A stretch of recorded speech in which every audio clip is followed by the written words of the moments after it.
Good morning, good afternoon, and good evening, everybody. Here we are today for our second session, Lunch and Learn. Welcome to the Lunch and Learn of the Incubator versus Virus. So what happens when you bring two amazing people? One who knows a lot about circular economy, and another one who knows a lot about user testing, how to bring to our customers what they really want. What happens is magic. And those are those two ladies, Pavlina, the circular economy magician, and Barbara, the user testing magician. They're going to tell you all about how to do magic for your customers. So, Pavlina and Barbara, please take it from here. Hi, everyone. Thanks so much for the kind introduction, Biljana. You're amazing. It's me, Pavlina. I work for the Impact Hub Switzerland on a circular economy transition program that we are running all over Switzerland. And my role actually today is to support Barbara, as she's the expert in the topic, and I'm just the, let's say, user and the one working with a lot of circular economy startups. But my role today is here to moderate, to help you, to enable you and Barbara as well answering your questions. I'm very excited about this session. I've been also part of the Versus Virus team since the beginning and since the organization of the first hackathon. And I'm truly proud with what has happened since then. I'm very proud with you guys that you're here, that you continue working on your projects. And I'm also very, very excited to provide the needed support for you and for your projects. So please, Barbara, introduce yourself. Hi, everyone. Super happy to be here. Super excited also. Very keen on learning from you on where you stand and hopefully also being able to help you a little bit. Thank you, Biljana, for introducing me in such a nice way. I feel honored. As they said, I'm Barbara. I'm a design thinker, an expert for human-centered innovation. Today will be all about user testing, why that is important, how you get to know your customers, your users, however you want to call them. And then also I'll give you some very hands-on tips and tricks on how you should do that. I'll give you a couple of buzzwords along the way so you can Google them afterwards and hopefully find the perfect thing for you, how you can move forward with your idea. Cool. Before we start, I would just maybe give you a very short overview how we've set up this session. This session is meant to be very interactive. So I'll be looking at the chat. You can also use the raise your hand option. The idea is that you not only listen, but also ask and trigger interesting discussions. So we have a short input from Barbara. I would try to consolidate questions and then give it also to her, but don't be shy, don't hesitate to ask anytime. And then, as we discussed, there will be on why user testing is important. We all strongly believe in this, but we want just to make sure that you also understand the purpose of that. And there will be afterwards on how to actually do user testing and how to actually know better your customers. And at the end, we will offer again time for Q&A in case you have some great new ideas or some big issues that you would like to address in the framework of this session. So with this, I would like invite Barbara to start her presentations, and very much looking forward to it. All right, trying to share my screen with you. Can you all see my screen? Yes, Barbara. Wonderful. Okay, so I'll skip the first couple of slides, as you should all know that. So today is about user testing. User testing sounds easy to do, but actually is nothing you just do. It's much more of a mindset. It's something that you carry along the whole time when you innovate, when you design a new product, a new service. Why? Innovation and good innovation happens at the intersection of viability. So is there a business case behind it? Technological feasibility, the thing you design should be feasible, but it also needs to be desirable. So people in the end need to want to buy your solution, need to want to invest their money. And that's something that we had just before. Miguel, I think, was it that brought it up, that he designed something that in the end he realized wasn't the thing that people were looking for. So before you jump into building mode and active mode and coming up with sophisticated tech and huge business cases, you need to understand A, who are your customers, and B, what do they think, what do they feel, what are their needs, what drives their behavior. And also you have to be very clear on what is the problem that you're solving. What's the problem of that people that you help to solve with your idea?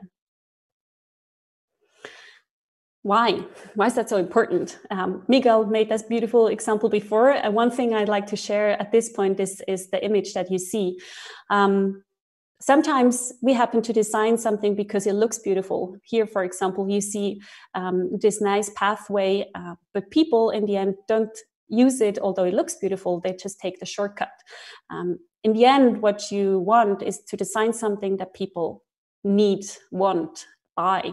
And if you fail, well, you can start all over again. So, how to get there? How to understand your customer? In the first place, I think it's very, very important to be open to learn from them. I've talked to many people who thought, well, I know best. I've thought so long about that idea, that solution. Usually that's not entirely wrong, but it also doesn't bring you to the kind of perfect very end where you really can engage with users and have them buy your stuff. Because you might know things, but you also don't know things. And this is where it's very interesting to jump in, where you can learn from others what they think. And in the end, others, or who that is, that's your target group. And you need to be open to talk to them, to learn from them. What you want is I hear someone talking. Okay. Okay. I guess we're good now. Okay. So what you want is to get insights from what people feel, what they see. You want to learn from their experiences and needs. And that's not necessarily what they say. So sometimes when you go out and ask people, so what is about this and this? And they will tell you something. And you know that maybe from yourself. Sometimes you just say what people want to hear so you can get rid of them again. So really you want to go further than just understanding what they say. There's different ways of doing that. One is trying it out yourself. Try out the service that you want to provide, for example. Observe people, how they behave, what they do, what they don't do, or actually talk to them. But we'll get to the talking later, how you do that in a good way. So it's not just about saying, but getting deeper into it. I'd like to go into the 3 things that I just mentioned. And here also, I'm very happy if you want to share your inputs, your examples, your learnings. One thing that I find is very valuable when you're designing, especially if it's a service or a product that maybe already exists, try it out yourself. If you have competitors that do something similar, try it out to feel what your customers feel, to go through the steps they go through, and really build empathy for them, for where they are. One example I can share here with you is I was once doing research on loans, loan experience. And what I did is that I applied for different loans myself. So I went through 4 or 5 different pages or providers that would give you an online loan and would fill in all the details and go through all the steps until they sent me the contract. That is very interesting to get different experiences on the same thing and to learn about your competitors. I don't know, maybe there's someone in here that can already share or has an idea on how his or her prototype could be tested by themselves, if there's something similar they could test. So you can kind of switch the perspective from you providing the solution to you experiencing your solution. Anybody that would like to share a thought, an example? Yes, I have one. So as soon as I think I will have found product market fit with the idea that I have at the moment, one way is for me to look at testers, and there are many of them, and go on their web pages. So I already went on one, and I was overwhelmed with information, and I thought, whoa, this is too much. I'm not going to pay attention to anything.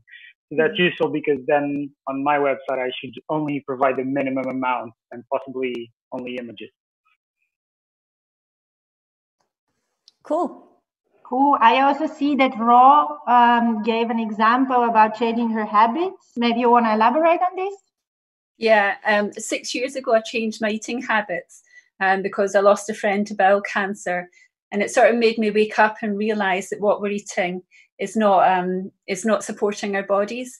So I changed my eating habits. I lost a lot of weight, but it was the health benefits that were, which were the main benefits of changing eating habits. And since then, I've created this business, Nosh Rocks.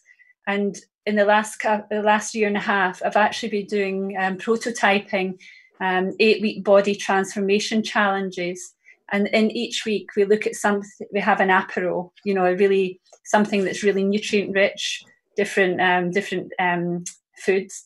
Then we look at an aspect of the food chain that impacts our body, and we cook something together, or prepare something. So like we make ghee, or we make Brazilian cheese bread pancakes or something. And then we learn about the science together. And I've had amazing results, really good feedback. And now I just, because of it was face to face, because I felt that's where people get the most support. But obviously with coronavirus, it's had to sort of take a back seat. And now it's how to move it forward with social distancing, and also to try and scale it up and take it online because of the impacts of nutrition on coronavirus morbidity. Yeah, that's actually a beautiful example when you say that you started yourself, so you experienced it yourself on your own body. That gives you then also another impact when you talk to others, when you build your own solution. So that's actually a great thing to start with, right? So try that yourself. Don't just talk about it because people will believe you much more. Yeah. Great. Thank you. Great. All right, we move on. I said you cannot also not only try it out yourself, but you can also observe how people do things. Here, we are not so much interested in generic facts and statistics. In desk research, you might get those. But what you really want to observe is what are actually the needs? What are the constraints? Where do my users don't get further? Where are the pain points? Especially interesting are also contradictions. Sometimes people say one thing but do the other. This is where it gets interesting. Why do they say one thing and do then the other? Conflicts are another interesting point. Whenever you see people arguing over things, there might be a point to jump in for you and to learn. So observing. What should you look for? For me, one of the most interesting things to look for, and that might not sound very logical to you right now, is non-users. So the people that hate the thing you do. You can get very, very interesting insights from that. And the other extreme, of course, is then the people that love the thing that you do. You get also very interesting insights from them. Why is that? So imagine, for example, you're building, and I'm drawing from an example that I experienced during the hackathon. There was a group designing a platform for teachers. Imagine you have teachers that hate everything that goes digitally. They avoid it as much as they can. They still printed out all their exercises and sent them by a post office to their students. On the other hand, you have teachers that integrated digital solutions already much earlier before coronavirus. And both of them have interesting things to tell you. because they have much more clear, their pain points and their needs and also their desires are much clearer than the average person that maybe just goes along with it and adapts it on the go because they have to. They probably didn't think too much about it, but the people that really hate it and really love it, they have thought about it. Also, something that is very helpful to observe and to look at are analog situations. So, for example, I like the one with the hospital and the box stop in Formula One. In hospitals, in operation rooms, you have teams that work together on time constraints. They have to work rapidly. They have to be very precise because it's about life and death, right? So if you want to learn about team dynamics, for example, you can also go to an analog situation and learn from there and then transfer these learnings. In an analog situation where people work under a lot of time constraints and have to be very precise because it's about life and death, is in a box stop, for example, when they, in Formula One, when they quickly change gear and tires and stuff, that is very important that it happens quickly and rapidly. So imagine you have a team that works in an operating room and they don't work together very well. Maybe you can draw from the learnings from this box stop team that also works under the same kind of constraints. So that is something I also recommend you. Maybe someone can already share or has an idea in their mind what could be an analog situation you can look for your prototype. Anybody, maybe? Yes, maybe I have something similar to a non-use case. This is Matt Jung from the Civic Tech Hub, and we built the largest database with COVID-related projects. Mm-hmm. When we looked at Google Analytics, we found out a lot of our users are coming from the United States. And for the moment, we believe one reason is a lot of our projects started a few weeks earlier. So the Americans are looking for inspiration, what kind of ideas or solutions are around. And then sometimes they send us a thank you, but also it may happen they do just some copy-paste and sell a European idea as something American. Mm-hmm. And well, we will see. But I think it's a form of non-users. Or even analog situations, I think. The US is right now probably where we were a couple of weeks before. And they can learn from our experiences, right? And from what we discovered as potential solutions to the challenges we have out there. So yes, I guess it might be both. They look to learn from what we already know.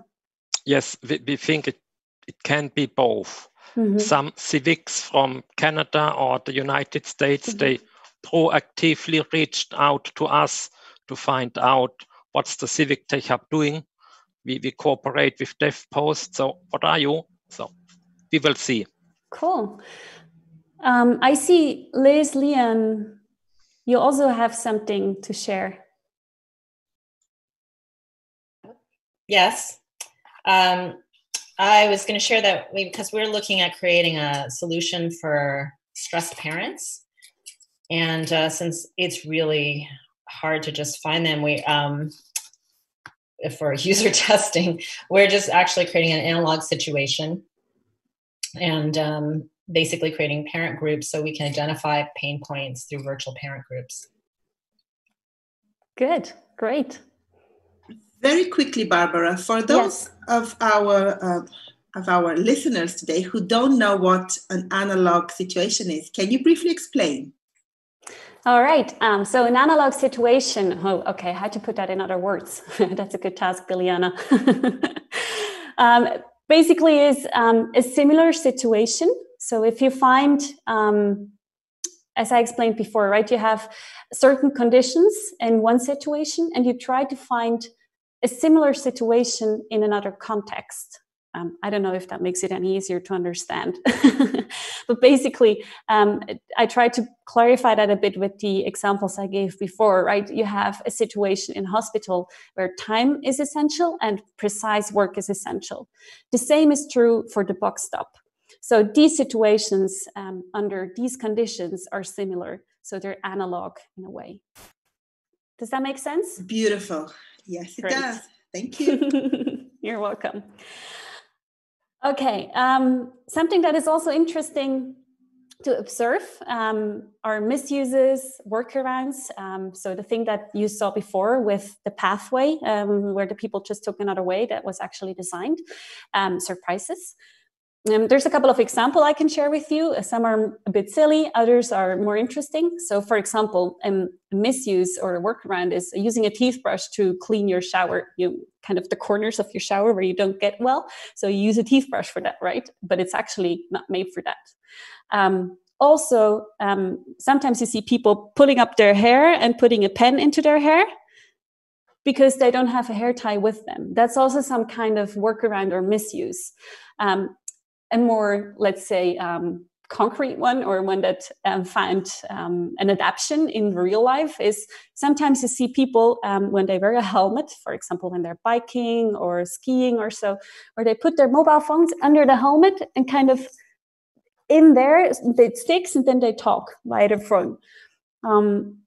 Maybe you've also discovered that there's by now helmets that have already integrated headphones, so you can directly speak through your helmet and you don't need to put your mobile phone under your helmet in this very uncomfortable way. So you see all of these kind of workarounds and misuses can give you some hints on where you might need to go or where something interesting might be laying. Questions on that?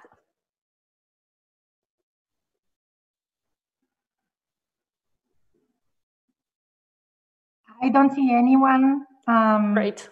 asking a question. So if you want to continue. There is many other things to discover. Exactly. And then at the end, we can go back to, there are several Good. very interesting questions. Good. I think we can go back to that afterwards. Sounds good to me. So the last thing that I said, well, it's not only about trying it out or observing, it's also really talking to the people that you are targeting.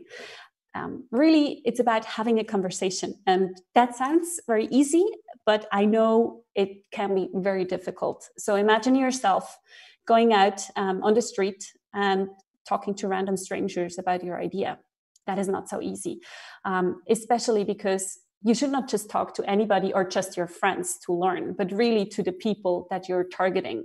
So think of who are you designing for, and then talk to this kind of segment of the population. And here's also an input.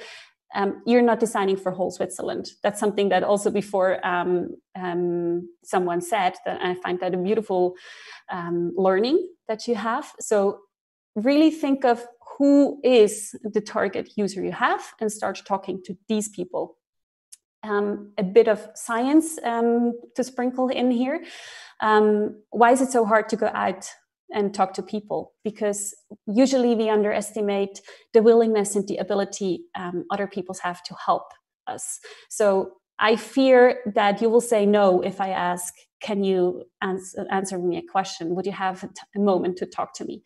From my own experience, I can tell you that people are usually very open if you do it the right way. We will get to how exactly to speak to users. I'll leave it like this here, unless there's questions. I see there is people writing.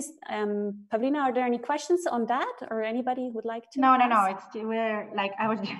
Okay. We're getting there. Great. They're just very curious to get to the testing and prototyping, and we're getting there. Guys. Okay. Don't waste more time. Why do we test? Why do we test? Testing is another thing to learn for you, to learn about your target group. And I'm saying that because sometimes people feel like, okay, once we get to the user testing, we're done. You're not.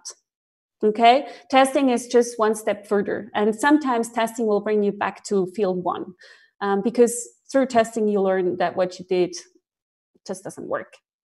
So Testing is really about getting better step by step. I'm speeding up a bit to get to the testing part. Now for you, and this is key, before you test, define what you want to test and what you want to learn. So why is that important? You can learn different things and you can test different things. Don't test everything together. So if you want to test the functionality, make sure you only test a functionality. If you want to test assumptions, for example, people prefer blue over green, then just test that. Don't test how your app works at the same time. If you want to test the pricing, for example, then there's different ways of doing that.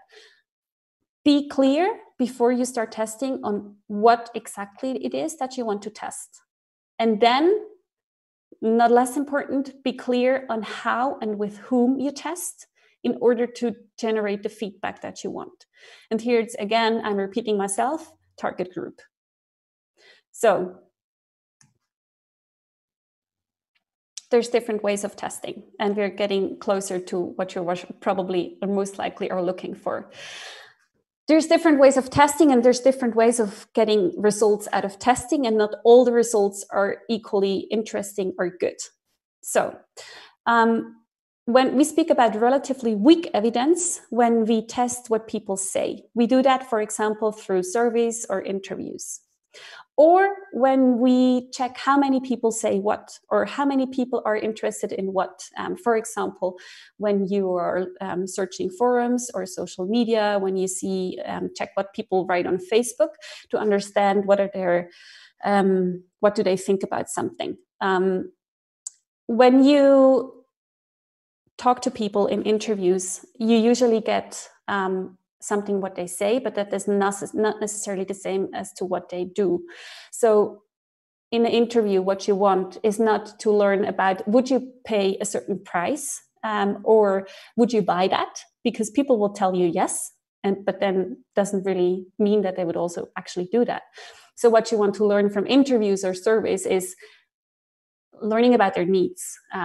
So this is really early stage testing, understanding needs, understanding pain points. Actually, I prefer real interviews. They can also be via Skype or Zoom these days, but interviews over surveys, classical online surveys, because you get the ability to ask why. Why did you say that? Why is that important to you? So with interviews and surveys, you learn about quality of things. In forums and social media, where you learn how many people are in these forums, how big might my target group be, for example. Is there really a need out there? Because there is many people discussing about that thing. You learn about quantity, but you don't learn about would people actually buy that. Medium evidence. Or is there any question to weak evidence already? No, it's more on the groups and the type of groups testing. So I suggest we go back there afterwards. Okay, I'll go through the slides and then we can go back. Good. Medium evidence is when you see how people interact. So when you can observe a certain behavior, when you see how people do things. It's not about what they blah, blah, but about what they actually do. So for example, if you have an already ready prototype, and most of you might have that by now, that you, for example, have an already first draft of your app. Give that out of your hands into the hands of your customer. Observe how they interact. See what kind of buttons they click, where they go back, where they look a bit confused or look at you because they don't know what to do. All of these information gives you inputs about how to move on. And it's a qualitative information that you get on how good the thing is that you're actually presenting to the people in front of you. It's medium evidence, or it's a slightly better evidence, because you see how people actually interact and do. So it's not something they say, but you see how they would, in theory, work with the thing that they have in their hands. Strong evidence, or what we say also called skin in the game, and that's probably the best kind of evidence you can get, is when people actually have to spend something on your idea. So be it time or money or information, or just a willingness from them when you see that they would spend that on your ideas. That's great. That gives you it gives you an information about, for example, how much money would they spend on it? Is it the right kind of, am I going the right way with the service that I'm designing, or the product that I'm designing? I'm giving you a couple of examples here. For example, if you have an email sign up, so there is, maybe your product doesn't really exist. Let's imagine that you're creating a travel agency or an innovation trip to some foreign country where people can sign up for that trip. So before you book all the hotels and ask for all the partners to collaborate, you just put the ad out that you're doing that. If people sign up for that, then that's for you a first information that you're going into the right way, right? They give you, for example, you say sign up with your email address, and they're leaving their personal information there for you. That is an indicator that they're actually interested in learning more about it, because you don't ask them. It's not that you stand in front of them and say, hey, would you do that? But it appears somewhere in the internet in front of them, and they click on it and they give you the information. So that's where you know that you're on the right path. Something that's also in this category is pre-sales or simulated sales. So imagine you're, I don't know, for example, designing a product that should be sold in a store, in a supermarket. I know there is a lot of coordination behind that, so until you get to that point, but the best case would be that if you could just put the package, the original package, how it should look like, into the shelf, and then stand next to it and observe if people walk through and don't look at it, or if they start to stop, maybe grab it, look at it, if they interact with your product that is there in the shelf. Although in the end they won't be able to buy it, it's a good test for you to see if it works or not. A/B testing is something else. For example, if you have different options, let's say you have a link sign up and you have a QR code sign up, send out both and see what works better. Good. Questions on that? I see we need to speed up. Can you say a sentence again for these pre-sales options, simulated sales? How this could be working if you don't sell something with the users, perhaps? If you cannot talk to them, you mean? No, if you don't want money from them. If you're not selling, you mean? If it's for free? Yeah, it's for free, but we want to have the users, but it's for free. Okay. The money is from someone else. Yeah. So then a simulated sale is nothing that might be the thing that you actually need to do, right? In your case, it's probably much more interesting to understand, is it actually the need that we're addressing with our solution? A sale or simulated sale or pre-sale prototyping is much more interesting for people who would actually like to sell something, right? You want money from people, you need to understand if they would be willing to get you the money. In your case, you don't want the money, so you don't need to test if people would give you money, right? You need to test something else. You need to test, is your product the right thing? In your case, what I would suggest, for example, is that you advertise. Just put it out there that it exists and see what happens. Do people react on that? Okay. So just the prototype, or together with a survey, or together with the invitation for an interview? Depends a bit on where you stand. If you already have a product that exists or an idea, just create, for example, a small flyer where it briefly explains what your idea is, what your service is. Put it on LinkedIn or Facebook, and kind of ask for, hey, click here if you're interested in that. And then create a landing page, for example, where people can drop their emails, where they get more information on that. Or even, you don't even need to create the landing page. In that case, it might be enough if people click on it, and then you can see in the stats of your social media if it has gotten clicks or not. Okay, so if we have a marketing landing page, it describes a little bit the project, and with the MailChimp form to sign up for more information or a newsletter, and then present just a small advertising on LinkedIn and see if the people are going and joining. Exactly. Okay, so it is automatically a paid advertising, or it's possible to have it like organically grown? Organically grown is fine too. What could be interesting for you is maybe you post it in specific forums or groups where people gather around that topic. You post it in there where you have your specific target group and see what happens. Okay, thank you. You're welcome. We continue. Good. Interviews. I promised you to go a bit more into how you do that. I'll try to be quick and precise. So prepare an interview guide. Make sure you know what you want to ask. You don't have to follow the questions step by step, but have it in the back of your head. Whenever you start an interview, introduce yourself, because you will get many information about the person that is standing in front of you. So also share a little bit about you, give them something from you. I usually tell them what what my name is, what I'm doing, what about the project, and then also ask them to tell them a little bit about themselves. So don't start with the most difficult questions, questions about, oh, how much money do you have on your bank account? Or questions like, can you tell me about your last experience? Kind of the open questions. Start with something easy they feel safe to talk about. So usually themselves. So ask, what's your name? Where you come from? Would you tell me something about your life? And then go into the open-ended questions. Ask open-ended questions because you want not just yes and no, but you want details. So also always ask why. Why did you just say that? Why is that important to you? Why did you mention this and not that? Open-ended questions like, tell me about, what are the best or worst parts about? Can you walk me through how your last doctor's appointment went, stuff like that. And then also finish smart.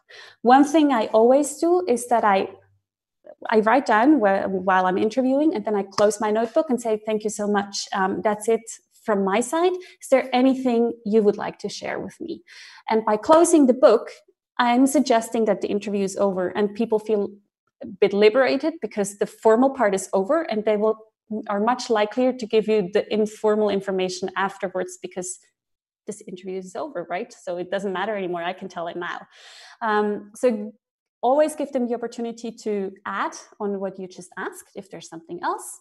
What I always ask is, can you recommend me someone I should absolutely talk to?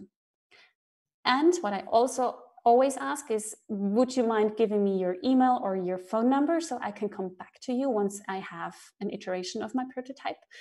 Because that could be interesting to learn from the same person again. So that's about the finish smart. Then a couple of things also I suggest you do. Especially if you're not used to interviewing, it might make sense that you do it in pairs. So one is the interviewer and the other one is the documenter, because it might be very difficult to ask the question on the point and at the same time write down everything that they say, because I can guarantee you, if you don't write it down, you will forget. Especially imagine you're standing in front of a mall talking to random strangers for 10 minutes, and then the next comes and you talk to that person, and so you have 4 or 5 in a row. You will forget who said what. So write it down. Then, very important, unlike me now, you should talk 20% of the time and the interviewee should talk 80% of the time. So don't talk too much and use silence. For example, you're asking something and you get an answer. Instead of just jumping to the next question, breathe in, breathe out, don't say anything, wait. That waiting is super awkward for you, but it's even more awkward for the person that is standing in front of you. That person will want to fill the silence too and will keep on talking. You might get more information out of the person if you use that silence. And then also super interesting, nonverbal clues. If you ask somebody, hey, how do you like that? And they say, yeah, it's great, right? Then you see that their facial expression is saying something different. And when it feels right in the interview, jump back to that situation and tell them, hey, before I asked you about that and you said it's great, but during the interview, I got the feeling that you don't like it so much. Why is that? Can you explain, elaborate on that? something very important to do. Good. Interviews. Any questions on that? In my role of documenter here, I have a question for you, which I think is very much related. So how about big databases and big amounts of user? How would you structure your feedback, or how you deal with bigger databases, especially on those in-person interviews and questions? So the largest interview session that I did was about, I think it was 70 interviews or so. So that is a lot of information, and you need good ways of documenting it. This is especially true for large databases. So there are standardized ways of documenting. I can share examples with you afterwards, so you can see how you should do that, or how it's a good way of doing so. That's one thing. And the other thing is to do a good analysis. And it's very time-consuming to analyze 70 interviews. So what you do is that you pick the most important learnings from each interview and extract only that. Here, very important, as you will only work with a reduced database for analysis. You don't work with the full interviews all the time, but you always narrow down. You should have all the people that did interviews in that analysis session, because although you might have only a statement, in the back of your head, you have the rest of the interview, and you can take that out once it's needed. At some point, it might become relevant again, and you need to go back to the interviews. And if you have the people in the room that have actually conducted the interviews, they will know where to go and where to look for that information. Does that answer it a bit? Yes, thank you. Great. Last input from my side. Prototyping. First and foremost, a prototype is not an MVP. An MVP, for those of you who don't know, a minimal viable product is something that is, if you want, so for example, already a beta version of a product or a service. So something that is already fully functioning and that could be sold, actually. But a prototype is happens much before that. So a prototype is something that is quick and dirty and cheap. So what do I mean with that? A prototype should not be sophisticated. It should cost no time, because you will have to iterate over and over again. You will start with one prototype and do another and another and another. Quick side note on that. Some of you might know the Dyson cleaner, I don't know how you call that. Staubsauger is a German word. Vacuum cleaner. Vacuum, thank you, Biliana. That thing, it took, I think it was over 2,000 iterations until they were at the point where they could sell it. So just to give you an idea how many iterations people do on their prototypes. So start early, fail fast, do it quickly, dirty in a sense of doesn't have to be perfect. Why? When you have something very elaborate, a perfectly beautiful designed prototype, people see that it costs you time and effort to get there. And they are much less likely to say, you know what, this is bullshit. Because they see that it took time and they don't want to hurt you. So if you want honest feedback, be scrappy. There's different ways of being scrappy and still getting out of your prototype what you want. I listed a couple of options here to you. You can read that through. I won't go through all of them. To give you a bit of an overview what is out there. There's, for example, Balsamiq. That's freeware for 30 days, I think. You can use that to, for example, create a first version of your app. If you want to create an app and you don't want to build it yet, but just have different slides that interact with each other, for example, Balsamiq is a great way of doing so. The user will see how your app will look like and can click on it, but it doesn't fully function. A smoke test is something that I mentioned before, when you put out the Facebook campaign or even an ad on Facebook and see how many people react to it. That's called a smoke test. Role plays are a great thing to do. So you just do as if your service would exist. For example, what can I think of right now? I don't know, if you have a taxi service, just pretend that you're a taxi driver. Try it out. Dirty prototypes is basically everything that is built very cheaply. So if you build it with paper, with Lego, with dough, whatever you can find around you, build it with that in the first iteration. A Wizard of Oz is something else that is just a kind of a pretended version of what should actually be there in the end. So there's no automation, no sophisticated tech or software behind it. But for example, if you have, I'm currently working on a project that is kind of structured in this way. They want to provide service, an online service with chatbots. But the chatbots are very hard to program. So what they do right now is that they answer manually. It takes a huge amount of time in the beginning, but it doesn't cost money, right? And you rather invest a bit of your time instead of all your money. And then you can learn from that and iterate on that. Is it actually something that people want? Do they want to interact with a chatbot, right? So you can find out without spending much money. Good. I hope I was quick enough to be on time. Questions? Yes, we're just on time. Thank you so much, Barbara. Guys, I understand it's 1 o'clock, but I have a few very interesting questions here. So if you have a few more minutes to stay, you might learn something new.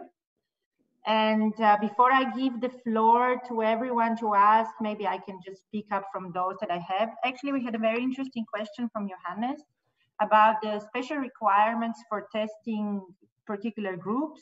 And in this case, they would need to test with elderly people. Mm-hmm. So do you have some tips on how to or some procedures, how to test with elderly people? Can I get a bit from Johannes? Could you tell me a bit more about what it is that you would like to test so I can understand better? Johannes, if you want to unmute. Yeah. Yes, great. Well, hello everybody. I'm from Project Old School, and we are creating an e-learning platform for elderly people, and we want to make sure that this actually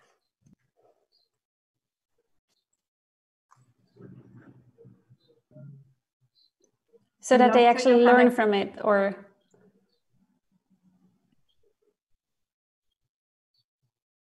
Johannes, you're muted.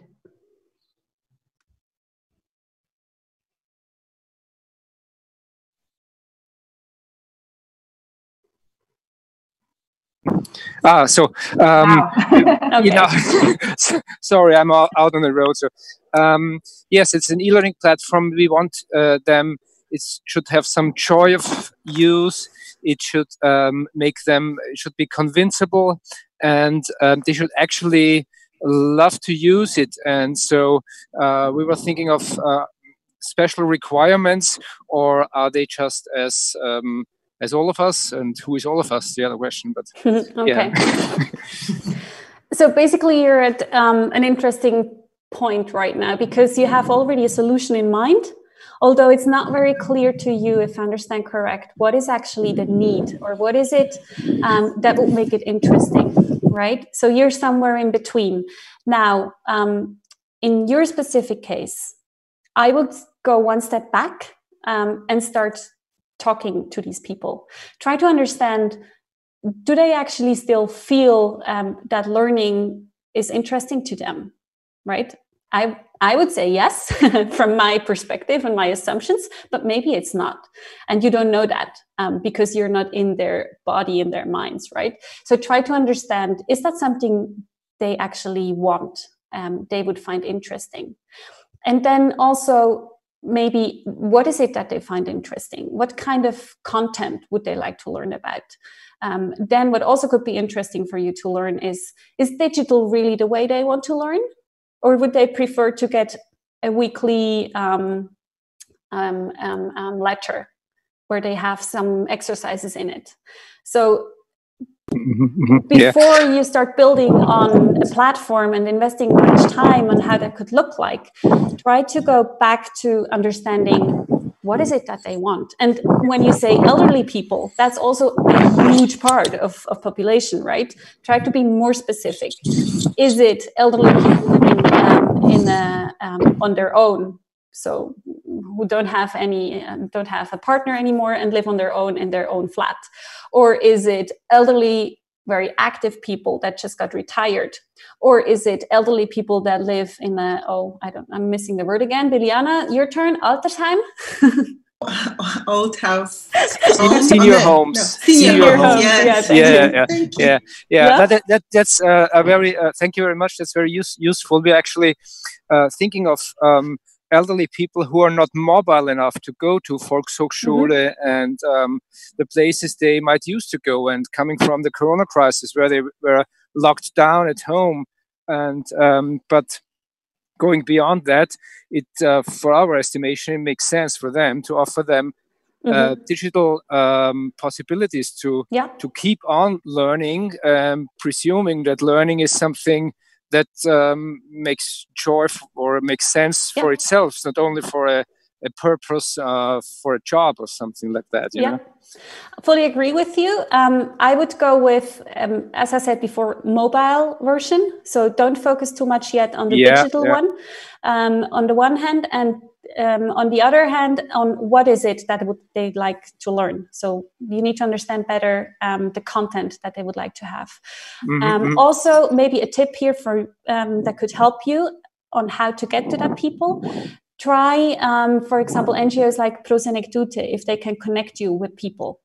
So they can help you to get to that person. And then maybe that, I don't know, if you can contact Spitex, for example, that they can establish a digital conversation with you and that person, because you probably right now cannot go to their home. So you have some kind of intermediary that not only gives the elderly people trust, because they know Prosenectute, they know Spitex, but it also helps you to establish, for example, a digital conversation that might be difficult otherwise. Great. Good. Thank you so much, Barbara. Okay, thank you very much, Barbara. You're welcome. Is there someone else who wants to ask a question, or I have another very interesting one? I would like to know if there's a possibility to have a tool to document the feedback in a structured way from the users. So if they make user tests and we want to have a big amount of users to see a prototype from our software, how to document it in a way that we can go through the feedback later.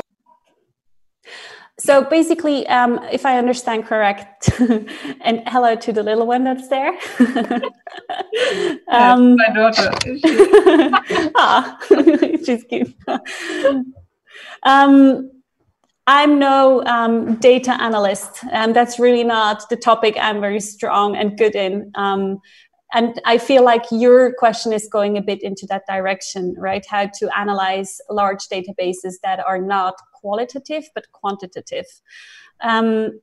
Here, well, I must admit, I'm really not the right person to give you inputs on that. Still, it might help to structure it along the things that you want to learn.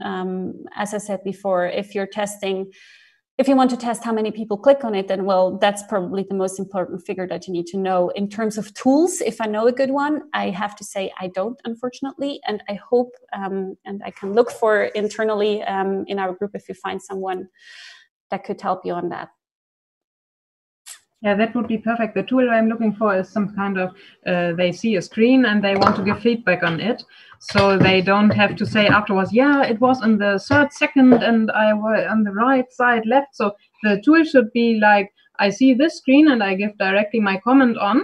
So I would approve this, or I would expect this button, or I would expect a link to this page here, some kind of this. So we have a structured way how they can give feedback to what they see and what they expect. Can you elaborate a bit on what it is that you're actually building? Because I have the feeling that it could also be very valuable for you to see that in person. Yes, of course, I would like to see it in person, but I don't know how many people we can meet in person. And we want to build an app, and the users are between 17 and 24, so I expect they are familiar with using the system. And the second user group is people perhaps until 40 or 50 who give input to the younger generation for job orientation. So it is about showing videos and chat with each other to for job orientation questions. So they could see pictures, they could see videos, they could see screens for interaction with organizations and with other people, and then they could give feedback on what they expect. So I would like to see the organization XYZ here. Okay. Well, in that case, it might be also interesting for you to not start with hundreds of people commenting and giving feedback on your initial prototype, because what we can learn also from that's ethnography, research in ethnography, is that if you talk to about 6 to 8 people, you get up to 80% of the bugs and the things that need to be fixed. So the learning curve is very steep in the beginning. You learn many things from only 6 to 8 people. And the more people you talk to, the flatter the learning curve. So initially, to jumpstart your research, it might make sense to reduce the amount of testers to 6 to 8 people. And that's something you can observe manually if you want so. Select on point. Remember the thing that I said before, maybe the non-users, the ones that hate the thing you do, and the absolute lovers. Select 4 of them each and let them use your prototype and see what they do. I guess, or I think from what I've just learned from what you said, you will get many, many feedbacks out of that.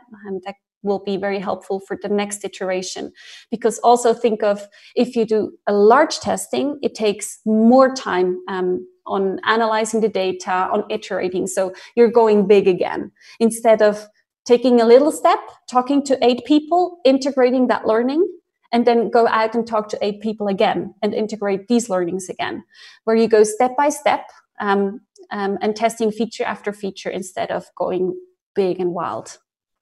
Does that make sense to you, or could that be of any use? Yeah, it's very good to hear this, because I thought about perhaps 30 people from each group, and it's then a big amount you have to handle with. No, so you can start small. And in case you still then on a later stage need the bigger database, just have a look at the chat. So there is Elisabetta offering some help, and Miguel giving you some advices on what tools you can use, which I think it's a great example of you guys collaborating and supporting each other. This is what we actually want to achieve here. So just to be able to keep our time here, I just have one last question for you, Barbara, which I think is very important. So is it actually possible to test features outside of the target group? As someone is, it's a particular group, and they're worried of overburdening their target group because they're anyway difficult to reach. Maybe this applies also for the elderly people in the homes that Johannes before. That is absolutely possible. And here I'm referring back to the analog situations that I said before. So it's not only analog situations, but maybe you can also think of analog people in a way. So I'm not quite sure what kind of population part you mean and what could be the analogy in this way. I'm making an example to be a bit more clear. So for example, if you want to test with doctors, and doctors are very, very hard to get, you might just start testing with nurses. There's much more nurses around, and they also have a medical background, right? They might not be the exact target group, but they might be close to the target group.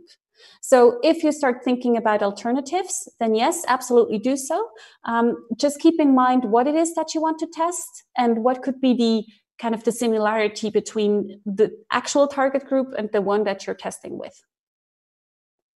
Amazing. Thank you so much. So I think we are more or less finished with our time, but maybe one last question to you, Biljana. As Barbara mentioned that she might be able to share some more further resources, what would be a good way to share those with the participants? So first and foremost, thank you so much, Barbara and Pavlina.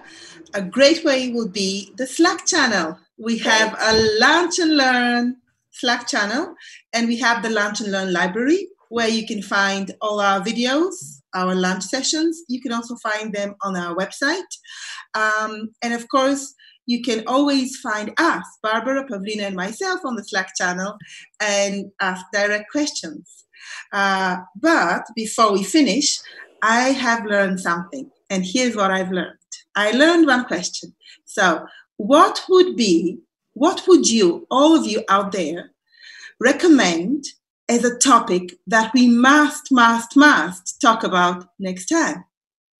Or who is the speaker that we must invite for you and help you learn from him? To answer those questions, we would ask you to fill in the survey we're sending out, right? So fill in the survey, tell us who are the people we must bring to you so that you can learn and enjoy a lovely lunch. Everybody, thank you so much. Have a lovely lunch. Bye. Thank you. Bye. Bye. Bye-bye. Thank you. Bye-bye.